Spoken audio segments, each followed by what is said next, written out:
Ein Gstanzl von 2009, Blaubläschelsucht.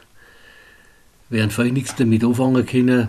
Das wissen vor allem Tierzüchter, Landwirte, selbst so kleine Grattler wie ich. Ich habe damals auch 2 Highlander Kühe gehabt.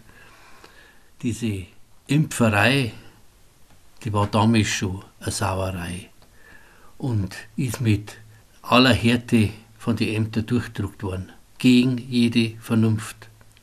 Deswegen haben wir, ich sage jetzt mir, auch wenn ich kein großer Bauer bin, haben wir die Sache mit Corona besser geschnallt und schneller geschnallt als die ganzen studierten Leute, die immer noch meinen, es gibt keine Bese im Hintergrund, die alles tun, um uns hinzumachen und Geld zu verdienen.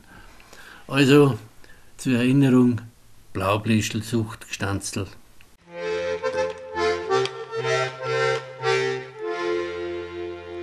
Blaubläschelsucht macht heute Ämter verrückt und Vorschriften werden von ihr Eisern durchdruckt.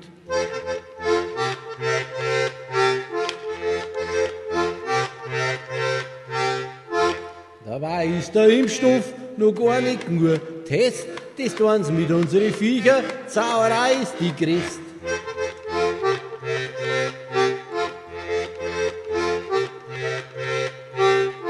Ja, wo kann man hin, sagt der Veterinär, wenn's dich streibst und nicht folgst, dann kriegst du Rechtsgeschirr.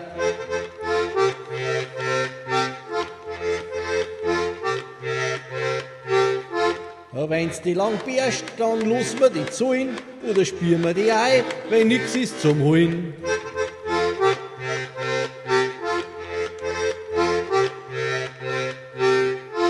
Ja, der Staat mischt sich heut in Sachen ein, die noch gar nix so gängen, da stimmt er mir fei.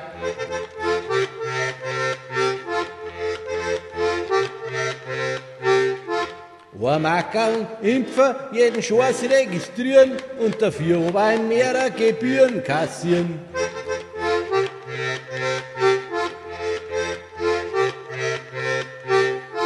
Alle Amtslang gibt's heut ein neuer Erlass, da freuen sich die Pharmazeuten und Tierseuchenkass.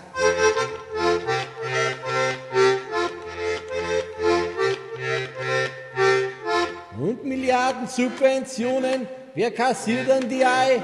Die kleinen Bauern gewiss nicht, da haben andere so frei.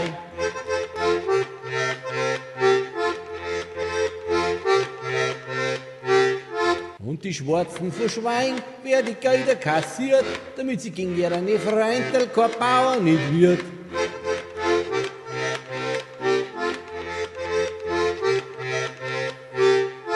Monsanto und die ganze Agrarindustrie, die machen weltweit alle Bauern noch hin.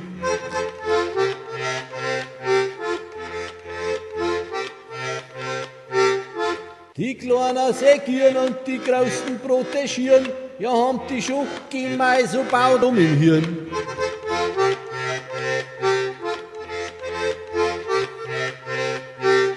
Ob Sinn oder Schmarrn, verstopft sind heut Ohren. Hauptsache, am Ende haben die Kleinen verloren.